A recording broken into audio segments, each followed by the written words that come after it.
Bonjour et bienvenue dans le deuxième épisode de Science sur table, le podcast de vulgarisation scientifique fait par l'association Omniscience, avec le soutien de l'ASTEC, l'association pour les sciences et la transmission de l'esprit critique, qui nous prête le matériel et le local et à qui on fait plein de bisous. Donc je suis Corentin et je me trouve avec Clarisse, Magali et Nicolas pour cette émission. Bonjour. Alors en premier, comment ça va ? Ça va Super bien, et toi ? C'est tranquillou. Je crois que Clarisse, tu vas nous parler de Jurassic Park ou de quelques trucs comme ça, non ? Oui, on va parler de dinosaures. Magali, de quoi ça va parler en gros ta chronique ? Moi, je vais vous parler de vaccins. Oh. Et moi, je vais vous parler d'un slogan que les moins de 20 ans ne peuvent pas connaître. Ok, donc déjà, toutes les personnes de moins de 20 ans viennent de nous lâcher pour la référence que tu viens de faire. Et moi, ce sera sur les jeux vidéo de Borderlands 3. Ah, je crois qu'ils viennent de revenir. Exactement. Et bah vas-y Nico, je crois que tu vas commencer du coup cette émission. Tout à fait. Alors, le slogan dont je vous parle, c'est le slogan que les plus vieux d'entre vous connaissent, qui était une campagne de l'État qui était « Les antibiotiques, c'est pas automatique ». Est-ce que vous connaissez ce slogan ? Oui. Donc, vous avez donc plus de 20 ans. Ouais, bah en fait, non. Ouais. Non, je connais pas. Donc, mon sujet d'aujourd'hui, comme le dit ce slogan, ça va porter sur les antibiotiques. Donc, à quel moment on va être amené à prendre des antibiotiques ? Est-ce que vous savez ? Je crois que c'est quand on a des infections à quelque chose de particulier, non ? Des infections Des infections bactériennes. bactériennes. Ouais, ça me va aussi. Ok, alors déjà, pour généraliser, on va dire c'est le médecin qui va nous prescrire les antibiotiques. Ouais, vous allez jamais prendre des antibiotiques de vous-même. Il faut que ce soit le médecin qui vous les ait prescrits. Jusque-là, tout va bien. Oui. Et comme en ce moment, je sais pas si vous avez remarqué, mais dehors ça caille. Merci à l'équipe qui m'a lâchement abandonné dehors 10 minutes avant qu'on commence l'émission. T'étais en avance. Si tu respectes pas les horaires, on n'y est pour rien, Nicolas. Donc du coup, c'est possible qu'avec ce temps, beaucoup d'entre vous aillent chez le médecin. Et c'est possible qu'une partie d'entre vous ait une maladie assez commune qu'on appelle angine. Est-ce que vous connaissez cette maladie ? Alors oui, mais concrètement ce que c'est, je sais même pas si c'est bactérien, si c'est un virus, je sais pas ce que c'est. C'est là que je vais vous en parler. En fait, c'est une inflammation de la gorge. Donc c'est une inflammation des amygdales qui se situent dans la gorge. Et donc du coup, en fait, ces angines, c'est quand même une maladie qui est assez facilement détectée par les médecins. Ils vont assez facilement la diagnostiquer. Par contre, le problème, c'est que vous avez peut-être déjà entendu dire, mais il y a différents types d'angines. Il y a les angines blanches et les angines rouges. Vous avez déjà entendu ces termes ou pas ? Oui. Ouais, ça ouais, mais du coup Oui. je vais pas Blanche, essayer de les mais définir. pas rouge par contre. C'est parce qu'en fait, rouge, c'est un peu moins... on en parle un peu moins. Alors, pourquoi ? Parce qu'en fait, dans ces deux types d'angines, elles proviennent pas du même... c'est pas la même chose qui va les provoquer, en fait. Comme Corentin a dit tout à l'heure, ou comme Magali, elle l'a dit, en fait, les angines, elles sont causées par deux choses différentes. Pour être malade, en fait, il y a deux causes principales. C'est soit vous avez été infecté par un virus, soit vous avez été infecté par une bactérie. Et en fait, donc l'angine rouge, elle est causée par un virus, tandis que l'angine blanche est causée par une bactérie. Et du coup, pour faire le lien avec mes antibiotiques, c'est que les antibiotiques, comme leur nom l'indique, c'est anti-bio, donc anti-vie. Et on en parlera peut-être plus tard, mais le statut des virus n'est pas réellement défini. Mais les virus ne sont pas vraiment considérés comme vivants. Donc si on fait un peu d'étymologie, en fait les antibiotiques ils vont être efficaces uniquement que contre les bactéries. Ça veut dire que si vous avez une angine virale, donc rouge, prendre des antibiotiques ça les soignera pas du tout, ça servira à rien du tout.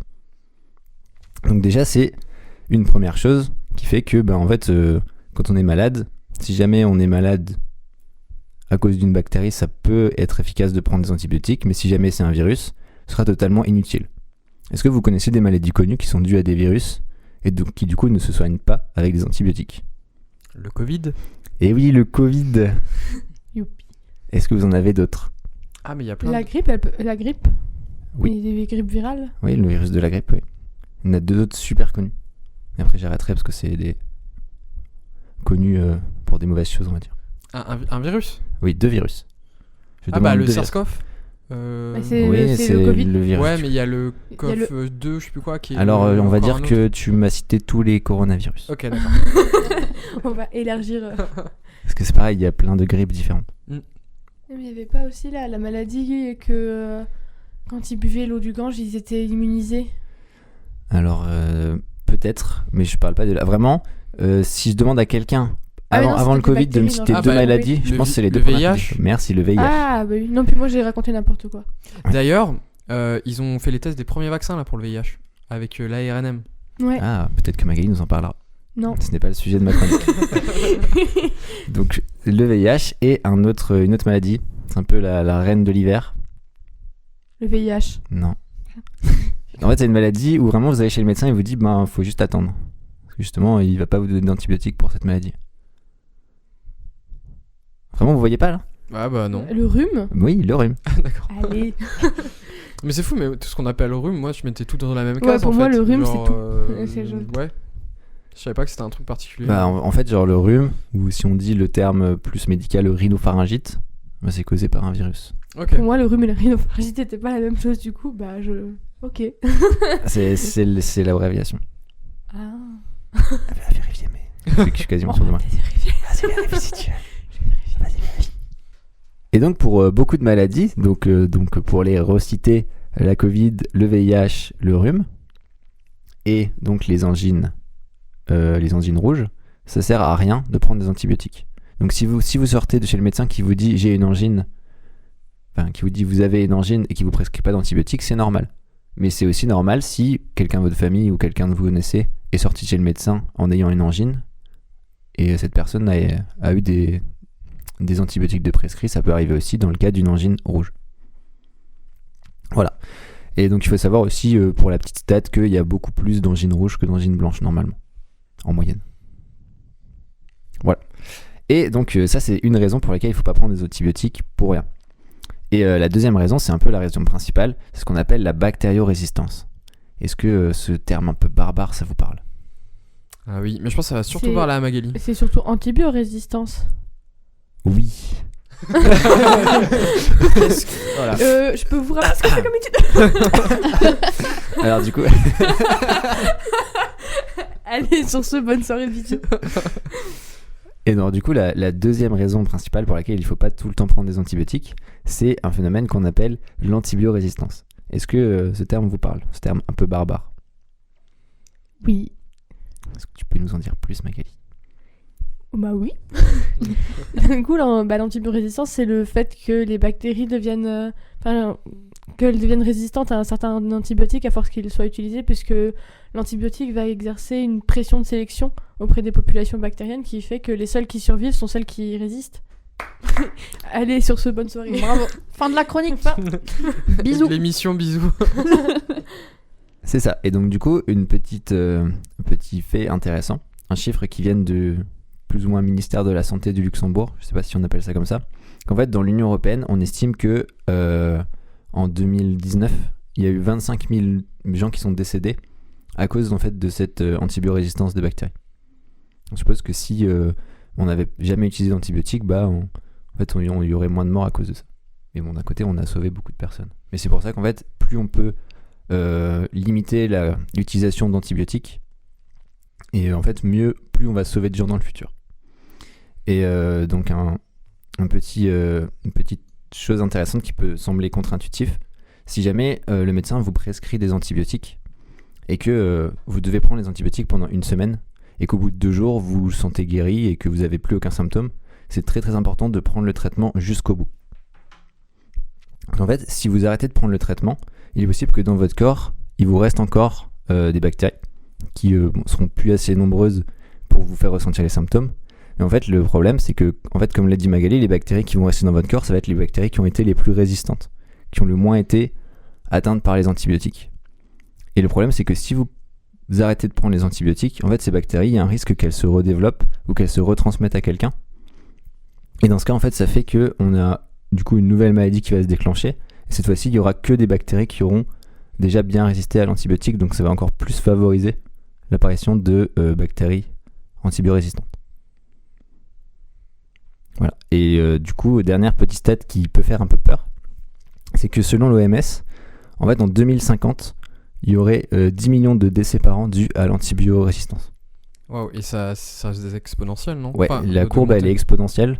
Par exemple, pour l'année 2020, on estimait que c'était autour de 150-200 000. Donc en fait, ça veut dire que dans 30 ans, eh bien on serait à 10 millions. Donc quasiment x100. Ok, mais après, il faut aussi prendre un truc en considération, c'est que la population va augmenter aussi. Donc c'est pas forcément plus de morts dans la même population. Il faut regarder des pourcentages, oui, plutôt que... Ouais. C'est ça que tu veux dire, il faut Ouais, regarder parce plus des que- pourcentages que des Parce que oui, ça fait plus de morts, mais est-ce que Mais s'il y a pour la plus de même monde, c'est population, ça fait... y a, Ah oui, tu veux dire que si on arrête de prendre des antibiotiques, il y a quand même plus de gens qui vont mourir en général? Non, c'est que... C'est un pourcentage. Imaginons si là, je dis au hasard, mais 10% de la population meurt à cause Ouais, des c'est ça. antibiorésistances. Peut-être que dans 30 ans, ce sera toujours 10%. C'est juste que les 10%, comme on est plus sur Terre, forcément, ces 10%-là sera plus aussi de personnes. Alors, je suis pas expert en démographie, mais je pense que d'ici 30 ans, on sera pas 100 fois plus qu'actuellement. Oui, c'est vrai. C'est vrai. Là, j'ai... Non, si, en vrai, il a raison. Ouais, le problème, c'est que dans 30 ans, il y a potentiellement 100 fois plus de personnes qui meurent de l'antibiorésistance Ah, d'accord. que Ok, ouais. de nos jours. Et Mais- la population va pas être multipliée par 100, donc dans tous les cas, c'est énorme. Et est-ce que aussi c'est possible que ce soit qu'il y ait plus de personnes qui aient accès à des médicaments? Oui, en fait, c'est pour ça que c'est les estimations, c'est à prendre avec des pincettes. J'ai pas vu le détail de leurs estimations, mais dans leurs estimations, il y a sûrement le fait que beaucoup plus de pays ont de plus en plus accès aux antibiotiques, et donc du coup que cette antibiorésistance, cette antibiorésistance, elle se développe dans des pays dans lesquels elle est pas encore. Oui, Et en je crois fait, que c'est pas encore le installé. pire, c'est dans les pays qui n'ont pas trop accès aux soins.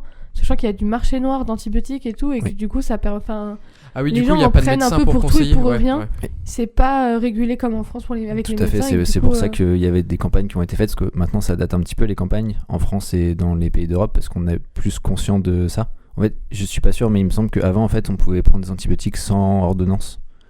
Et donc, du coup, forcément, les gens en consommaient beaucoup plus que maintenant. Et sinon, une petite parenthèse, il y a aussi beaucoup de gens qui, en sortant de chez le médecin, quand ils voient qu'ils ont une maladie, par exemple une angine, par exemple, vont sortir de chez le médecin avec leur angine, et le médecin leur a pas prescrit d'antibiotiques, ils se disent aussi que c'est parce que, en fait, c'est moins grave. Alors, il faut savoir qu'en fait, les maladies virales et les maladies bactériennes, il n'y a pas de rapport entre est-ce que si c'est un virus, c'est plus grave qu'une bactérie. En fait, ça n'a aucun rapport. Il y a des maladies très très graves qui sont causées par les virus, donc la Covid, le VIH, enfin le sida. Et en fait, par les bactéries, on a un peu.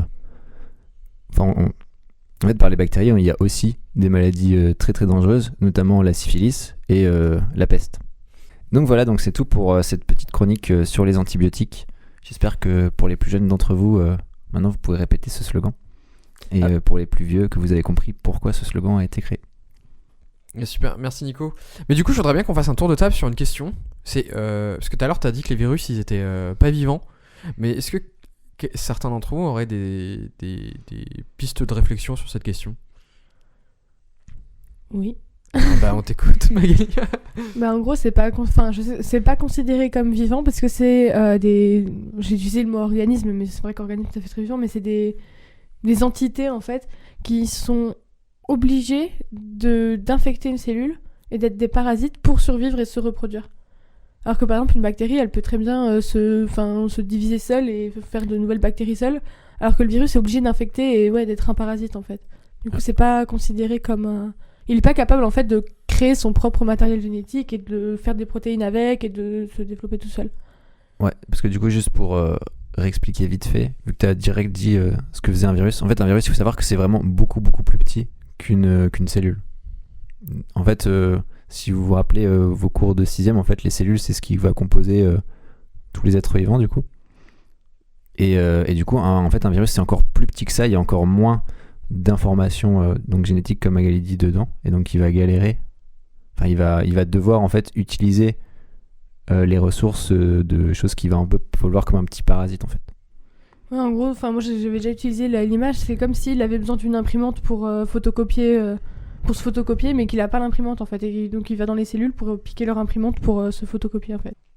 Bah super, merci Nico. Bah Clarisse, je crois que tu vas nous parler de Jurassic Park et nous sommes tout oui parce que c'est un des meilleurs films du monde. Le premier et Jurassic World n'existe pas et Jurassic Park 3 non plus. Jamais entendu parler. Et Jurassic World 2 Aïe. Connais pas.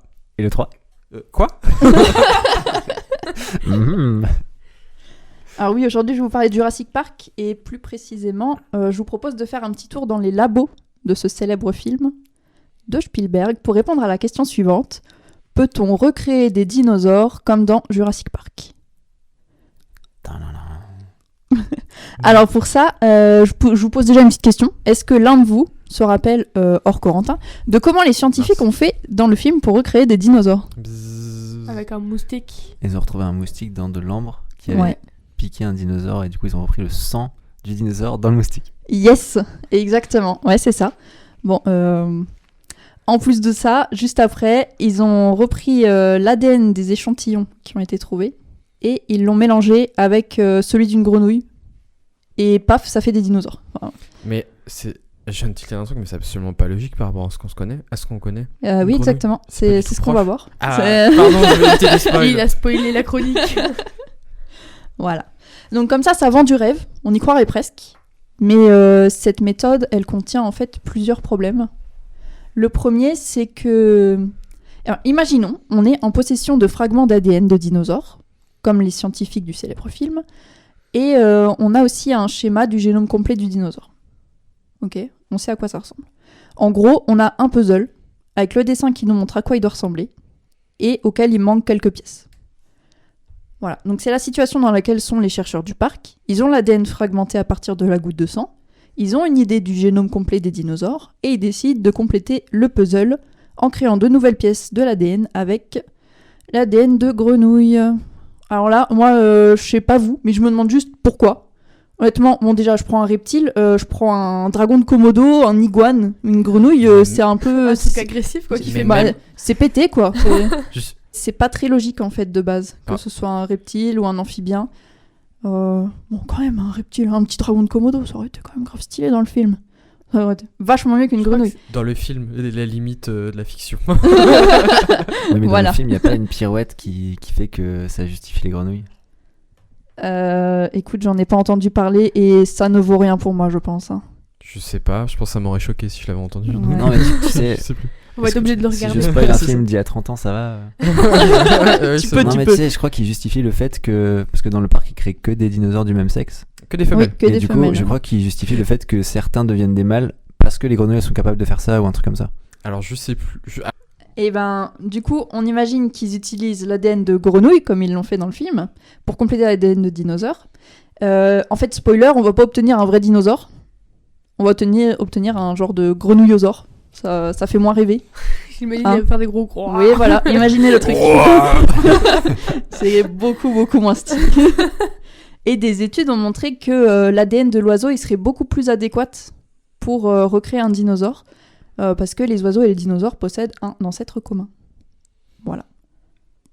Et que même techniquement dans la classification, les oiseaux sont des dinosaures. Voilà. En plus, merci Corentin. Et ça a donné des idées, puisque jusqu'en 2015 à peu près, il y a des recherches qui ont été faites par Jack Horner, qui est le paléontologue qui a conseillé Spielberg pour rendre Jurassic Park un peu plus crédible. Bon, plus crédible. Alors là, je pense à plein de trucs. Genre par exemple, le Vélociraptor, c'est pas un Vélociraptor. Un Ok. un Vélociraptor, c'était plus petit. Et je sais plus comment ça. Si, c'est un Deinonychus. Normalement, le nom, Oula. le nom du Vélociraptor dans Le Jurassic gars a Park. pris tous les noms de dinos quand il était Eh enfant. mais, c'était ça d'y être. Hein. Et le comment il s'appelle le truc avec la collerette. Ouais, je Cause du vois. poison. Bah, il y a aucune preuve. Enfin, on sait pas s'il avait vraiment une collerette. Ok. Et je sais plus comment il s'appelle. Bon, en vrai, ça rend très bien dans le film. Oui, c'est bah vraiment oui, pour le stylé. côté Donc, horreur, ouais, c'est heureusement trop qu'il est là. C'est pas un ichthyosaure? Non, Non, c'est pas ça. un ichthyosaure, c'est même pas un dinosaure, c'est un reptile marin. Attention, hein, il est lancé. Ouais, Bon, c'est allez, pas hop. Donc, ce fameux paléontologue, avec d'autres chercheurs, ils ont eu comme idée, comme but, de créer un dinosaure ou de recréer un dinosaure à partir d'un oiseau. Lequel, d'après vous? Une poule. Une autruche. Magali? Allez, un oiseau. J'en ai aucun. Donne-moi Ah, un oiseau qui... Un moineau. Un moineau. Une deuxième proposition. Le moineausaure. On reste dans le... Ouais. La grenouille, le moineau. Et bien, c'est Corentin qui a raison, c'est la poule. Ce qui nous donne un chickenosaurus ou un poulettosaure, comme vous préférez. Vraiment, vraiment stylé. Et leur but, c'était de faire que les poules aient des dents, clairement. En fait, ils ont travaillé sur des embryons de poules sur lesquels ils ont changé des choses. Par exemple, le bec. Ils ont voulu que ça ait plus l'air d'un museau et qu'il ait des dents. Et aussi, l'embryon de la poule, quand il grandit, il a une queue qui perd par la suite avant que la poule ne naisse. Et ils ont essayé de faire en sorte que cette queue reste, pour donner un aspect de dinosaure. Museau avec des dents, une queue, au milieu une poule. Voilà. Bon, on est encore loin du T-Rex. Hein. Je vous laisse imaginer. Je trouve ça fou, en fait, je sais pas si on comprend, hein, mais à quel point on peut se permettre de modifier génétiquement des... Tu parles éthiquement ? Ouais, entre guillemets, des animaux, parce qu'on est aussi des animaux, mais genre d'autres espèces, alors que nous... Après, c'était où ça ? Sûrement en Amérique. En vrai, Mais Je vais regarder. aussi, ça pose une autre question, c'est si jamais ils arrivent à en faire un dinosaure, techniquement, ce sera pas ce sera pas un dinosaure. Ce sera d'un point de vue classification, comment les caractères apparaissent. Ah oui, c'est plus du ça tout... pose énormément de questions. Ouais, c'est c'est clair. ça. non, mais là, on pourra même plus classifier si c'est nous qui Oui, c'est créons ça. des espèces. Ouais. Ce sera du marketing, du coup, ce sera Ouais, un c'est dinosaure. ça. Ouais. Et encore une fois, ce sera C'est pas bon un vrai brevet. dinosaure en fait, parce qu'on va juste partir d'une Bah ouais. poule, d'un mélange avec un dino. Enfin, c'est vraiment. C'est clair.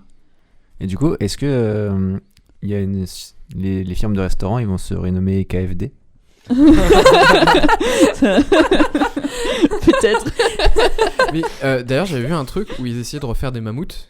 Et du Ok. coup, à un moment, la question c'était si on met des embryons de mammouth dans une femelle éléphant Ouais. pour créer le mammouth, est-ce que le bébé mammouth serait vraiment un mammouth comme il serait né d'une éléphante ? Oui, c'est. Il y a plein de questions comme J'ai ça. vu des articles aussi sur ça et ouais, ça pose beaucoup de questions. Et même si le mammouth venait à naître, qu'est-ce qu'on en fait en fait ? Ouais, bah oui. Voilà, c'est plein de choses qui se posent. Mais en fait, des questions qui se sont pas posées pour faire leurs études. Juste, ils se sont dit, Ah, on mais essaye des de faire un dinosaures. truc avec C'était- ce Chiconosaurus. C'était des biologistes d'Harvard et de Yale. Voilà. Voilà. Donc, Donc c'est bien... l'Amérique. Oui. Un autre gros problème dans la méthode des scientifiques de ce film, c'est l'ADN lui-même en fait. On nous dit dans Jurassic Park qu'ils ont trouvé l'ADN, le matériel génétique, dans une goutte de sang, dans un moustique fossilisé. Bon. Déjà, clairement, c'est compliqué parce que pour trouver cette goutte de sang, ça relève du miracle. Il faut trouver un moustique femelle datant d'avant moins 65 millions d'années, un moustique femelle datant de moins 65 millions d'années, qui a piqué un dinosaure et qui a été fossilisé dans de bonnes conditions. Au bon moment, quoi. Avant Voilà, même c'est d'avoir digéré le truc. Autant vous dire que c'est pas gagné, quoi. C'est même presque impossible. Et on peut quand même imaginer qu'on a trouvé cette goutte de sang, par miracle. En fait, quand on va faire l'analyse, pour y trouver de l'ADN, on va regarder nos résultats, et ben on n'aura rien du tout. Vous pouvez être déçus, mais c'est comme ça, je sais, c'est dur. Mais la durée de vie de l'ADN, le mieux qu'on ait eu, c'est pas 15 000 ans, un truc comme ça, où on Bah, n'arrive c'est pas à ça, plus. c'est ça le problème en fait, c'est que des études en 2012, ils ont montré que l'information génétique, elle devenait illisible à partir de 1,5 million d'années. Ok, ah oui, quand même. Autant vous dire que bah, c'est beaucoup, mais c'est quand même bien loin des dinosaures, quoi. Qui ont disparu en Oh, je sais pas exactement. Hein. moins 65 millions d'années. Donc Oui, c'est pour ça, dire qu'on les voilà. on les aura jamais, quoi. Ça- Ça, il y a très très longtemps. Voilà. Ça marche pas. Ça marche C'est pas. fort, Moi fort j'y loin. croyais. Moi j'y Voilà. croyais. Donc en fait, on n'aura aucune trace du matériel génétique complet d'un dinosaure. Et sans le génome complet, on avance à l'aveugle. On pourra jamais recréer un vrai dinosaure comme il était à l'époque. En gros, je vous donne un exemple concret. Vous voulez un Big Mac. Le McDo est fermé. Vous décidez de le faire maison. Vous n'avez pas la recette du Big Mac. Vous n'avez pas la recette de la super sauce confidentielle. Mais vous allez faire de votre mieux pour le copier. Sans cette recette, vous pourrez jamais avoir exactement le même. Là, c'est la même chose. Sans avoir la recette du dinosaure, on peut pas avoir un véritable dinosaure. Voilà. Je préférais quand même avoir un Big Mac qu'un dinosaure. Ah bah ça, chacun ses préférences. Hein. Donc malheureusement, on n'a pas de solution à ce problème et on n'a aucune chance de retrouver de l'ADN de dinosaures. Voilà, donc la démarche des scientifiques de Jurassic Park, ça reste complètement de la fiction. Avec leur méthode, en réalité, le parc est resté à l'état de projet. Désolé John Hammond.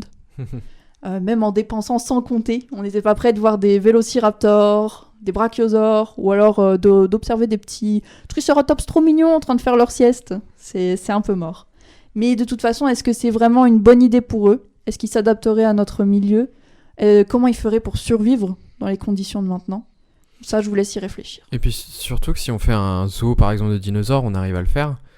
Avec toutes les questions qui se posent en ce moment au niveau de garder des animaux dans des parcs animaliers, Oui, exactement. je pense que je sais pas si ça passerait. Puis ce serait surtout en fait pour du loisir, ce serait même pas pour un intérêt. Ouais. Enfin, l'intérêt qu'il y a derrière tout ça, c'est du loisir pour voir des dinosaures, quoi. Ouais, après, tu vois, il y aurait des campagnes, ce serait pour la réintroduction du tyrannosaure sauvage dans les forêts françaises.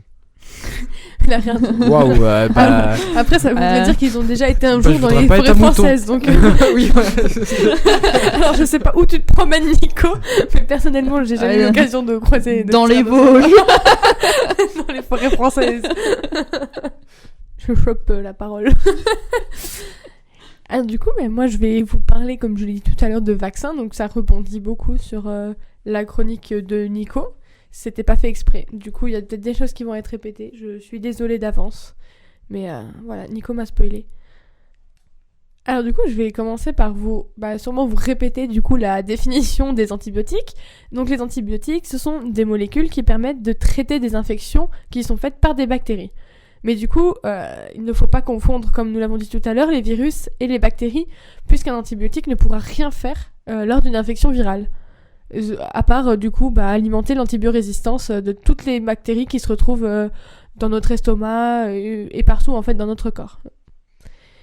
Et l'antibiorésistance, donc, dont nous avons encore une fois tout à l'heure parlé, est de nos jours un problème de santé majeur, comme l'avait dit Nico, avec les chiffres de l'OMS, de l'Organisation mondiale pour la santé. Et donc c'est le fait qu'un antibiotique censé avoir un effet sur une certaine bactérie n'en est plus du tout. Et du coup, lorsqu'un antibiotique est utilisé, comme je l'ai dit tout à l'heure, il y a une pression de sélection qui est mise sur les bactéries. Et alors du coup, seules les bactéries qui peuvent survivre et donc qui ont un gène de résistance à cet antibiotique pourront se reproduire et faire de nouvelles bactéries. Et du coup, on aura juste de plus en plus de bactéries résistantes et il suffit qu'on utilise plusieurs antibiotiques et elles deviennent résistantes à de plus en plus d'antibiotiques et qu'au final, on se retrouve dans une impasse.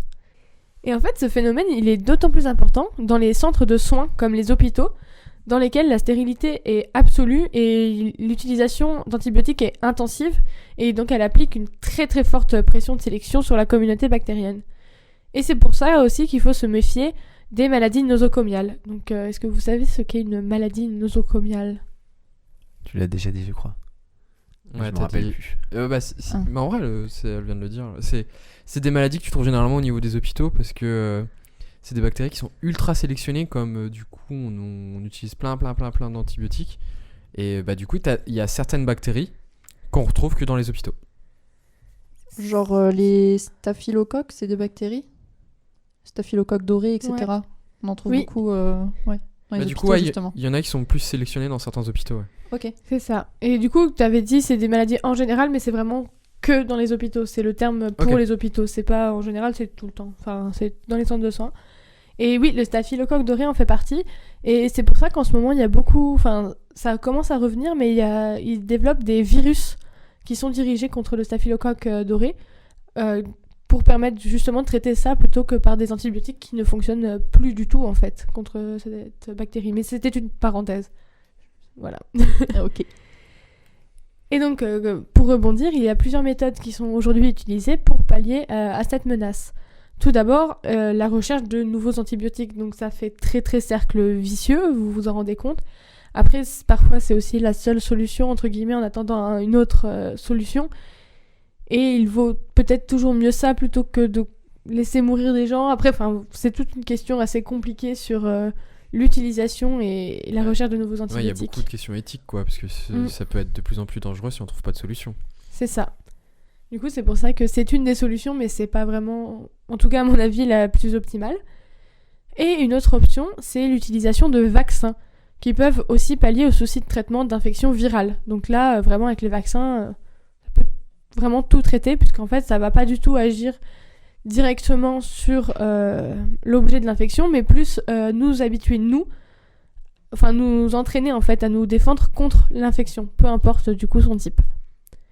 Et lorsque je vous parle de vaccins, vous devez maintenant voir de très grands gymnases remplis de personnes qui ne souhaitent qu'aller boire un verre tranquillement.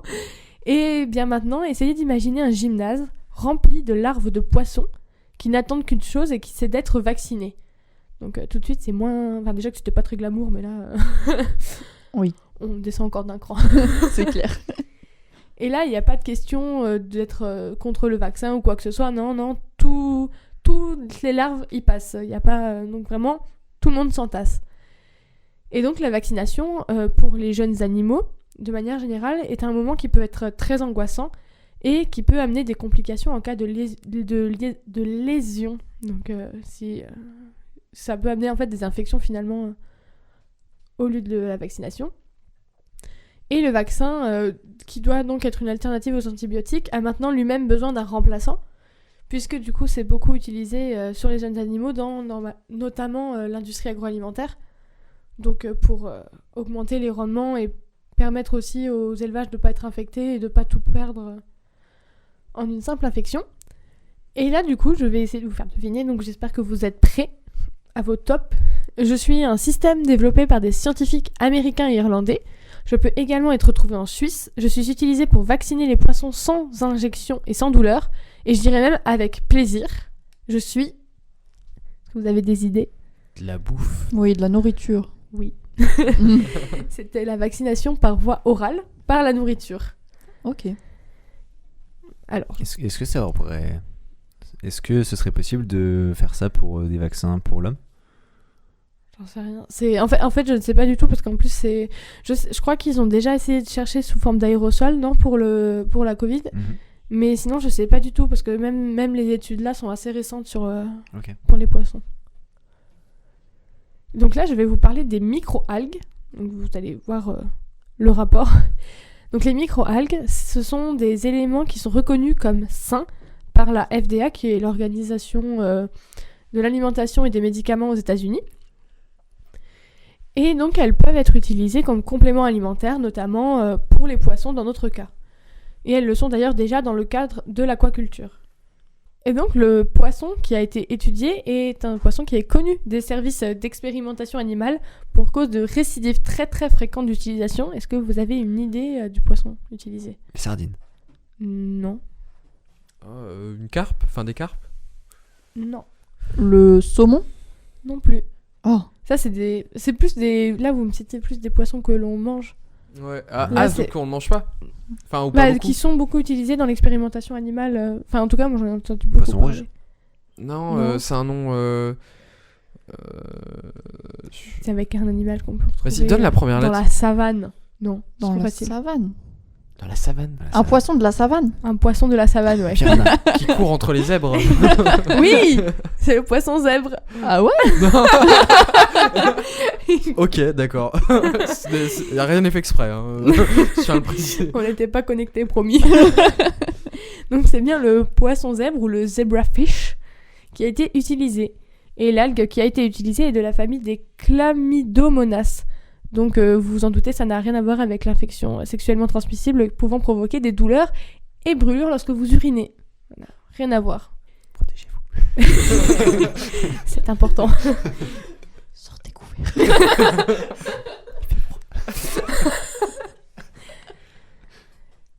Donc les algues, elles sont composées de cellules dans lesquelles sont retrouvés des éléments appelés des chloroplastes. Et ce sont notamment ces éléments qui permettent aux plantes d'effectuer la photosynthèse, donc de synthétiser de l'énergie, et qui leur confèrent cette couleur verte si reconnaissable. Les chloroplastes possèdent leur propre matériel génétique, donc leur propre ADN. Il est donc possible en laboratoire de leur intégrer un gène d'intérêt, donc d'intégrer ce gène dans leur ADN. Et ici, on intégrerait donc un gène codant des protéines nécessaires pour la vaccination. Et l'objectif est alors d'utiliser les algues comme vecteur oral du vaccin pour les poissons. Ce concept, et il est bien entendu encore en voie de développement, comme je vous l'ai dit tout à l'heure, c'est des études qui sont très récentes et qui peut aussi poser quelques soucis. En effet, il est nécessaire de s'assurer que chaque poisson reçoive bien une dose optimale pour être effectivement vacciné. Et dans ce cas, je suis pas sûre qu'on puisse fourrer une fourchette dans la gueule du bébé poisson pour s'assurer qu'il ait bien sa dose et surtout que ça, ce soit moins violent qu'une injection. Quoi. L'éthique, hein. Qu'est-ce que c'est ? L'éthique animale. Écoute, on n'est plus trop à ça après, je crois. Ça s'améliore quand même, mais il y a encore beaucoup de travail, oui. Et donc, de plus, la vaccination, elle peut prendre du temps. Alors que parfois, les poissons, ils doivent être immunisés très très jeunes contre certaines maladies. Et du coup, l'alternative orale peut ne pas arriver assez vite. Et si l'on va plus loin, et je terminerai sur ça, ces recherches posent également d'autres problèmes sur la table, si je puis dire, et notamment celui des cultures intensives. Et en effet, ce mode de culture est notamment touché de manière violente lors d'infection, dû à la proximité et au nombre d'individus présents dans un même bassin. Donc trouver des alternatives à ces infections peut ouvrir la voie à des cultures de plus en plus intensives sous couvert de bien-être animal. Donc cela restant bien évidemment mon point de vue et qui ce n'est pas écrit dans l'article évidemment. Bah, super Magali, merci beaucoup. Bon, bah, je crois que c'est à moi. Et là, je vais vous parler de jeux vidéo et de recherche. Donc, des laboratoires de recherche se sont alliés à Gearbox Software. Est-ce que vous savez qui c'est ça? Pas du tout. Non. Non, pas du tout. Si je vous dis CSGO. Oui. Valve. Presque. Bah du coup, alors CSGO, c'est un jeu de tir.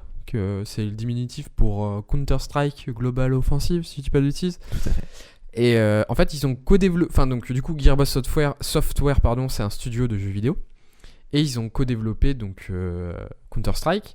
Ils ont fait aussi quelques jeux basés sur la licence des films Alien. Ils ont travaillé aussi sur le premier Halo avec Bungie. Et surtout, c'est ceux qui ont fait la trilogie Borderlands. Est-ce que vous y avez déjà joué un petit peu? Oui. Non. Non plus. Non plus. Bon, alors, du coup. Non, mais je connais. Ouais, Bah, faut remédier à ça et tu peux continuer ta chronique. Et tu pourrais me dire un peu à quoi ça ressemble, Clarisse, comme jeu? Enfin, c'est quel type de C'est jeu? un jeu, c'est avec un style graphique bien prononcé. En fait, on retrouve le style là nulle part ailleurs. D'ailleurs, il y a des cosplays qui sont faits sur ce jeu Oui, qui sont c'est vraiment trop beau, ouais. ouf. On dirait vraiment qu'ils sortent du jeu alors que C'est un côté très cartoon. Ouais, c'est très cartoon, très dessiné en fait. Et c'est des jeux d'aventure, on peut. Oui, Ouais, de jeux tir. d'aventure. C'est des jeux aventure tir, donc des FPS, First Person Shooter. Donc en gros, c'est les jeux où vous voyez l'arme. Donc en fait, Borderlands, ça se déroule dans un univers de science-fiction où une équipe de hors-la-loi cherche des trésors aliens qui sont cachés partout dans l'univers. Donc nous, ce qui va nous intéresser, c'est Borderlands 3. Donc c'est le dernier qui est sorti. Et en fait, lorsque vous êtes dans votre vaisseau, donc qui sert de base dans le jeu, vous pouvez retrouver dans le laboratoire de la scientifique complètement folle une borne d'arcade qui vous invite à jouer à ce qui ressemble à un Tetris. Et quand vous lancez la borne d'arcade, vous vous retrouvez avec une vidéo doublée par Mayim Bialik qui se lance dans la présentation du jeu. Mais qui est Mayim Bialik, pardon. Aucune idée. Un chercheur. Et une chercheuse. Une chercheuse. Alors, c'était une chercheuse, elle a fait une thèse, elle est connue pour avoir joué dans une série. Mais laquelle? Mais Que tout le monde connaît. ouais. Ah ouais. Ouais, Game of Thrones. Non, un truc, une sitcom. Sitcom. Friends. Non, plus récente comme sitcom. Ou Je regarde pas de sitcom. The Big Bang Theory. Oui. Ouais. Et Il du va coup, falloir y remédier. Tu peux continuer ta chronique. Je l'attendais. et du coup, c'est elle qui joue. Mince, j'ai oublié de noter son nom dessus. C'est Farrah Fowler. J'ai oublié son nom. La brune avec les lunettes qui est la copine de Sheldon. Ah, Amy Farrah Fowler. Amy, Voilà. ouais. Donc c'est elle qui joue et en fait, elle, avant de faire. Attends, je te coupe juste. Ça veut dire que au final, il y a des vrais scientifiques dans. Oui, c'est ce que Big Bang j'allais Theory. dire. Oui, il y a D'accord. des- Je Donc pensais que elle, en fait, c'était elle a tous fait, du fake. elle a fait ses études Ouais, moi et en aussi. même temps, elle faisait un peu d'acting. Et à un moment, elle a fait des études en neurosciences. À un moment, elle a fait une pause et elle s'est mise à fond pour être actrice. Et après, elle a repris ses études et elle a fait une thèse. Elle a fait une thèse sur le syndrome de Prader-Willi. Donc Prader-Willi, pardon. Donc c'est une maladie génétique rare avec beaucoup de symptômes différents qui ont tendance à développer une obésité morbide, parce qu'en fait l'hormone qui provoque la sensation, vous savez, d'avoir faim, donc de satiété, et ben elle fonctionne pas. Du coup on a toujours faim. Ah. Et c'est un truc très rare et elle travaille dessus. Enfin elle a travaillé dessus parce qu'elle a arrêté, mais elle est devenue actrice à fond. Et donc voilà. Donc elle, c'est quelqu'un qui a eu une vie assez. Ouais, c'est un de parcours tout- assez incroyable. Ouais, elle a tout C'est vu. clair. Revenons au Tetris que Mayim Bialik nous présente. Donc en fait, le but c'est d'allier donc les laboratoires et Gearbox afin de cartographier notre microbiote intestinal. Et du coup, Magali, est-ce que tu sais ce que c'est que. Enfin, est-ce que tu peux nous définir rapidement ce que c'est qu'un microbiote intestinal? Alors, le microbiote intestinal, c'est l'ensemble de tous les micro-organismes, donc les bactéries, les virus, les champignons, etc., qui vivent en fait dans notre système digestif. Voilà, et là du coup c'est pour juste intestinal, donc c'est l'intestin quoi. Oui. Alors, à votre avis, combien de pourcentage de cellules de notre corps sont des bactéries, enfin sont du microbiote? Je sais J'ai que envie de c'est dire beaucoup. impressionnant. Parce que... Il me semble que si on prend il me semble que j'avais vu une stat qui disait que si on prend toutes les cellules qui sont dans notre corps, il y en a plus de la moitié qui sont pas à nous techniquement. Du coup, j'aurais tendance à dire peut-être 60% de bactéries. Clarisse, tu dis combien? Oh là là, ça fait peur. 50, c'est déjà beaucoup 50. Et Magali, tu nous dis? Moi j'aurais dit 70 ou 80. Eh ben c'est 57%, donc c'est Nicolas le plus proche. Ah ouais. Ah, du coup, ça devait être une vraie étude. Ah. Je me souviens. Du coup, mon souvenir devait être bon. Donc évidemment, et puis en plus tout ça, ces bactéries, ces microbiotes, il a tout un impact sur notre corps. Donc en comparant l'ADN des espèces que l'on trouve dans notre organisme, on peut les classer grâce à la phylogénétique ou systématique, donc qui est la science qui fait la classification du monde du vivant. Et en classant ces bactéries, ces virus, ça nous permet de les reconnaître plus facilement dans le cas où une bactérie, virus ou champignon devient dangereux.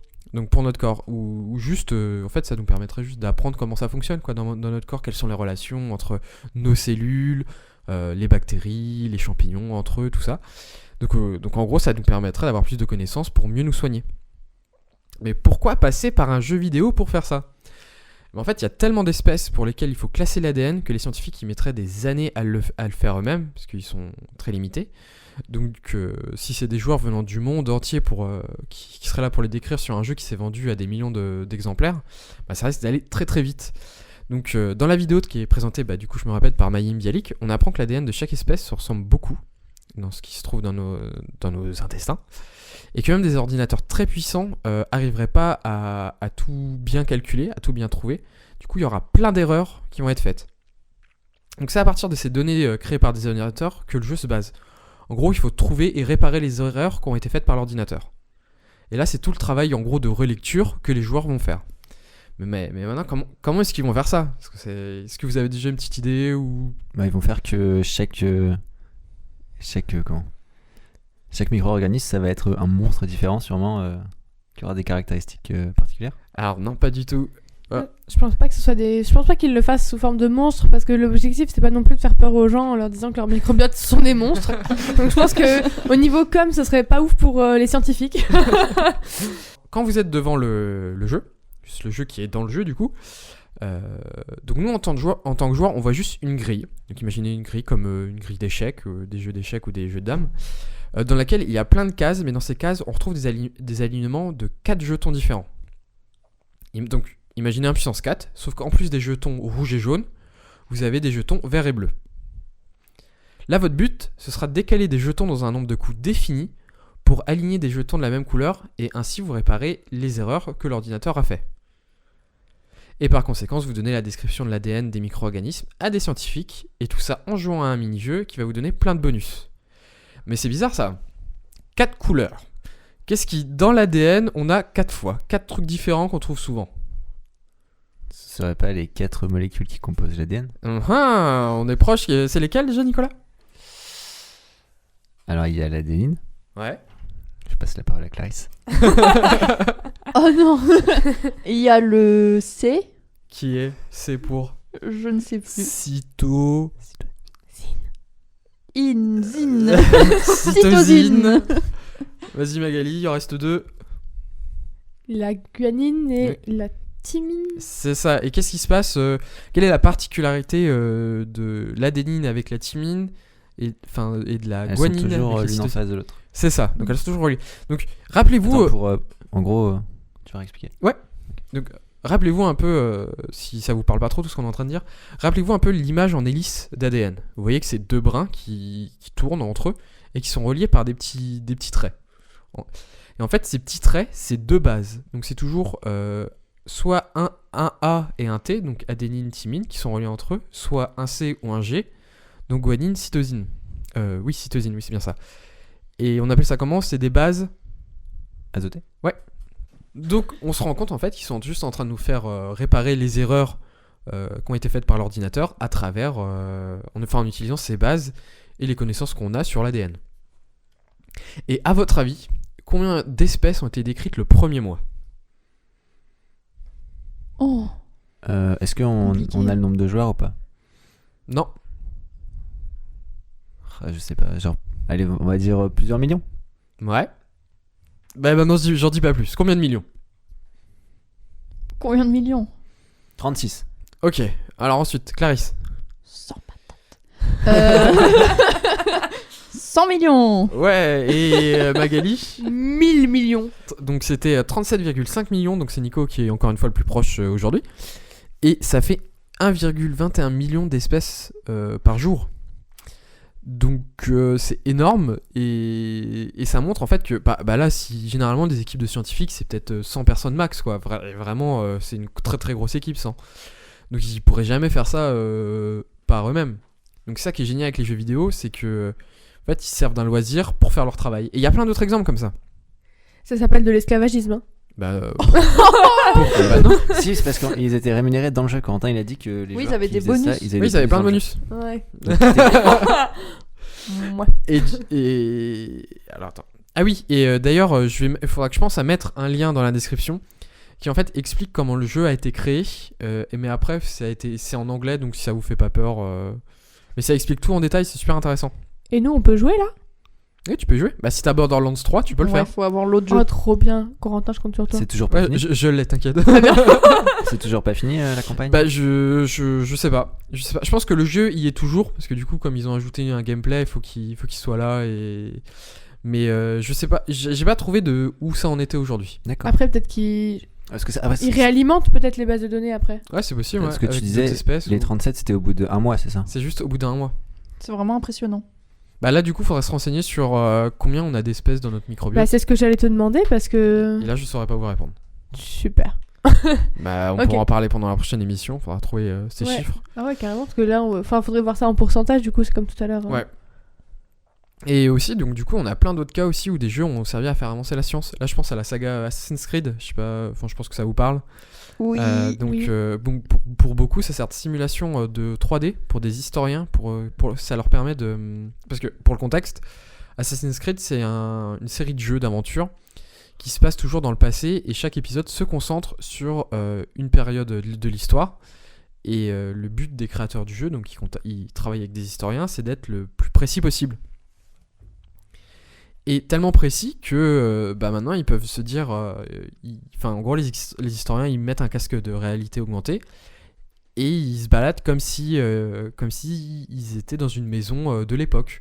Donc quand je dis de l'époque, le dernier se passe au temps des Vikings, Oui. on en a eu un qui se passe en Égypte, Alors- un en Grèce antique. Et même dans les derniers qui sont sortis, il y a même un système qui est pour le grand public, mais aussi pour les étudiants ou les amateurs d'histoire, où vous pouvez vous balader dans l'univers du jeu, mais c'est fait comme une visite guidée. Ouais, le Discovery Tour. C'est Ouais, c'est vraiment. C'est utilisé dans les classes, même à l'école, etc. Parce que c'est vraiment bien fait et très instructif. Et en vrai, je vous invite à chercher par vous-même, et vous verrez, il y aura plein de trucs sur Internet sur ce qui est alliance entre jeux vidéo et science, et surtout que ça explose, parce que ça nous permet de faire avancer nos connaissances tout en jouant et en s'amusant, donc c'est absolument génial. Ok, parce que là, du coup, c'est plus pour le jeu vidéo qui va aider à donner des connaissances aux gens. Parce que tu vois, genre là, c'est pas vraiment le jeu vidéo qui va permettre de faire d'autres découvertes, parce que c'est Oui, dans ce cas-là. oui, mais c'est ce que j'ai dit, petite phrase un petit peu avant, c'est que ça sert de simulation 3D aussi pour les historiens. Donc eux, ça leur permet de carrément simuler la vie, comment elle était à l'époque. Ce qui fait qu'ils vont découvrir encore d'autres trucs. Ah oui, parce que en gros, du coup, les historiens, ils ont donné les informations au studio de développement pour que le jeu il soit réaliste. Ouais. Et en fait, ils se sont rendus compte que si eux, ils allaient voir comment ça se passait, ça les aide dans leur recherche. C'est ça. D'accord. C'est parce que je viens tout simplement de finir. Donc si Alors, vous avez des petits trucs à J'ai conseiller... Oui. une petite anecdote pour compléter un peu ta liste, Corentin. Il se trouve qu'il y a un jeu que vous connaissez peut-être qui s'appelle WoW, World of Warcraft. Oui. Et en fait, il y a Je eu... crois que ça va parler de pandémie. Oui, tout à fait. C'est pour rebondir un peu sur ma chronique et sur la chronique de Magali. En fait, il faut savoir que un jour, il y a eu un problème sur le serveur du jeu. Il se trouve que les joueurs, après avoir battu un boss, donc un ennemi très difficile à combattre, ils se sont rendus compte qu'ils avaient un peu comme une maladie permanente. C'est-à-dire en fait qu'ils avaient un malus sur leur personnage qui partait pas en fait. Et en fait, petit à petit, ils se sont rendus compte que le malus, il se transmettait aux autres joueurs, mais aussi à des personnages non joueurs, qui eux allaient le retransmettre à d'autres personnes. Et en fait, il se trouve que ça a mis un petit peu de temps avant que le studio se rende compte du problème. Parce qu'en fait, pour les joueurs de haut niveau, ça leur posait pas trop de problèmes parce que leur personnage était assez fort pour supporter le malus. Mais pour des joueurs de bas niveau, donc des joueurs plus faibles, bah, ça pouvait juste les empêcher de jouer parce que dès qu'ils étaient en contact avec quelqu'un, ils mouraient. Et en fait, il faut savoir que ça a été étudié par des scientifiques pour en fait voir comment ça se propageait et aussi pour voir surtout les interactions sociales. Parce qu'en fait, ce qui s'est passé, c'est que les joueurs d'eux-mêmes, ils ont mis des choses en place pour protéger les nouveaux joueurs, pour pas qu'en fait ils soient en contact avec ces personnages, pour pas qu'ils meurent. Il y a des villes qui ont été un petit peu bloquées, genre il y avait des gens devant pour leur dire non, n'allez pas là parce que voilà. Et en fait, du coup, les scientifiques se sont vachement intéressés à la chose pour étudier en fait les comment. En fait, ça leur a servi de modèle pour en fait au cas où, enfin, ça leur a servi de modèle, voilà, de pandémie. Même si du coup ça se propageait pas tout à fait de la même manière que des virus ou des bactéries, parce que c'était pas pensé pour, mais c'était vraiment plus au niveau des interactions entre les gens. Au final, c'est ce qu'on retrouve aujourd'hui et c'était dans un jeu vidéo. En fait, ça nous a préparé un peu. Wow. Depuis le début, le coronavirus vient du jeu vidéo. Oh en fait. Non. C'est WoW qui est derrière tout ça. Donc là, du coup, on arrive à la fin de l'émission. Et comme d'habitude, pour la deuxième émission, on va faire un petit tour de table sur si vous avez des conseils de lecture, de chaîne YouTube, de ce que enfin des trucs de Vulga à conseiller à nos auditeurs. Et bah Nico, qu'est-ce que t'as à nous dire ? Alors moi, c'est ni une lecture, ni une chaîne YouTube, c'est juste une vidéo qui dure 3 minutes. Une vidéo en anglais, donc ça va peut-être rebuter certains, mais c'est une vidéo très marrante qui parle d'un sujet dont on parle pas beaucoup, qui s'appelle le consentement. Alors, est-ce que vous savez c'est quoi le consentement ? Quand on parle de consentement en termes sexuels. Bah c'est quand si quelqu'un nous dit non, c'est non, et si quelqu'un nous dit oui, c'est oui. Et oui, et en fait, il y a beaucoup de gens qui ont du mal avec ça, de voir la limite en mode est-ce que si la personne a un peu bu, ça passe, etc. Donc en fait, il y a une super vidéo qui s'appelle Consenti, T comme du thé en anglais, donc T-E-A, qui dure 3 minutes et qui explique tout, et vous pouvez la montrer à tout votre entourage. Elle est vraiment super drôle et super bien faite. Clarisse, est-ce que tu peux... Enfin, en tout cas, merci Nico. Clarisse, qu'est-ce que tu peux nous dire ? Moi, je vais vous conseiller un test. Donc, ça change un peu. En fait, c'est un test qui a été fait par Zone Sauvage avec leur mouvement On est prêt. C'est un test que vous allez faire pour savoir quel est votre animal en voie d'extinction qui est menacé. Totem. Voilà. Super. Du coup, Donc, ce en fait, sera un animal totem temporaire, non ? Du coup, tous les mois, il faut refaire le test. Ils sont malins. Le but, c'est qu'il ne soit pas temporaire, justement. Le but, c'est de savoir comment le préserver. En fait, on va chercher un animal qui a quelque rapport avec vous via ce test. Et ensuite, il y a des petits conseils qui sont donnés à la fin pour vous aider à le protéger avec des petits mouvements de la vie quotidienne, des petits trucs que vous pouvez faire. Donc moi, par exemple, je suis la Cordulis splendide. Attention. Alors, qu'est-ce donc ? C'est un genre de libellule, donc qui est en voie d'extinction. Et pour la protéger, on me conseille de réduire mon impact sur la pollution aquatique puisqu'elle vit sur les rives aquatiques. Voilà. Donc par exemple, en choisissant des produits d'hygiène et de cosmétiques aux labels environnementaux, qui ne soient pas polluants, etc. Enfin, le moins possible. Voilà, je trouve ça très intéressant et ça peut nous aider un peu tous dans la vie quotidienne à protéger ces animaux. Et c'est pas parce que vous avez un mauvais animal totem qu'il faut vouloir en changer. Oui, voilà, hein, le pauvre, il n'a pas mérité ça. Et ben du coup, moi, je vais vous conseiller un très très bon magazine de vulgarisation scientifique que vous devez connaître et qui est Epsilon. Non. Mais non, mais si. Moi, je connais que Ok. Science et Vie. Moi, je connais 2 noms, Epsilon. Non, mais alors... Donc Epsilon, c'est le magazine justement qui est né des anciens directeurs... Enfin, des anciens journalistes. Ouais, directeurs de rédaction, c'est ça le mot que je cherchais en plus. Mais du coup, des anciens journalistes et de l'ancienne rédaction de Science et Vie qui ont donc monté un nouveau magazine et qui est, je trouve, très bien fait puisqu'il permet donc déjà de découvrir plein de sujets sur lesquels on n'est pas forcément au courant, même nous qui sommes dans les sciences entre guillemets, on n'est pas forcément au courant de... Enfin, on n'est pas du tout au courant de tout. Ah ouais, il y a tellement de choses. Oui, c'est ça. Dans tellement de domaines.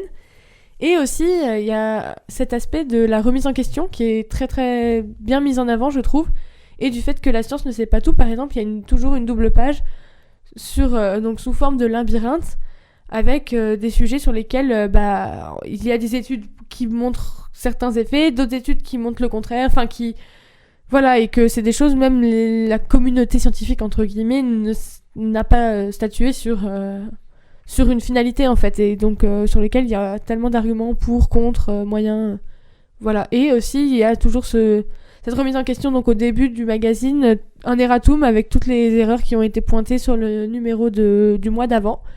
Et donc voilà, je trouve que c'est une initiative qui est très bien, justement, de savoir se remettre en question si facilement et de montrer que la science avec un grand L, ne sait pas tout, quoi. Je confirme, c'est un super conseil comme magazine. Moi, je vais vous parler d'un livre qui s'appelle L'homme, un singe comme les autres d'Hervé Ferrière. Donc je reprends rapidement le paragraphe de la 4e de couverture. Donc c'est: à partir de citations et de textes, il propose de réfléchir sur la transmission du message scientifique, sa diffusion mais aussi sa déformation, pour prémunir le citoyen comme l'enseignant contre des idées erronées. Donc en fait, Hervé Ferrière, c'est un prof d'épistémologie d'histoire des sciences, et il donne des cours à des enseignants pour les aider si, par exemple, il y a certaines notions qu'ils ne comprennent pas trop, par exemple la théorie de l'évolution. Et aussi, moi, ce que je trouve vraiment génial dans ce bouquin, c'est que si jamais vous avez peu de connaissances dans le milieu scientifique, en fait, il revient à la base de plein de définitions. Donc, il va vous définir des mots importants, par exemple, qu'est-ce qu'une preuve en science, qu'est-ce qu'une théorie. Et après, il va aussi discuter sur des mots qui sont peut-être aujourd'hui plus trop valables. Par exemple, est-ce que c'est encore pertinent de parler de dominisation ? Enfin bref, il y a plein de mots comme ça. Je pourrais aussi en parler pendant des heures, mais là, c'est la fin de l'émission. mais je pense que j'en reparlerai dans les prochaines chroniques. Et voilà, parce que aussi c'est mon sujet de... Comme je suis en épistémologie, je risque de beaucoup pouvoir en parler. Ah bon ? Oui. Mais non, qui êtes-vous ? Qui êtes-vous ? En tout cas, est-ce que vous avez quelque chose à rajouter ? Magali, Clarisse, Nicolas ? C'était très intéressant, j'ai beaucoup aimé. Moi aussi. Parfait, j'espère que ce sera pareil pour nos auditeurs. En tout cas, merci à tous de nous avoir écoutés. On remercie encore l'Astec pour le prêt du local et du matériel. Merci à tous d'avoir écouté, d'avoir participé. Et on se retrouve dans un mois. La bonne bise. Ciao. Bisous.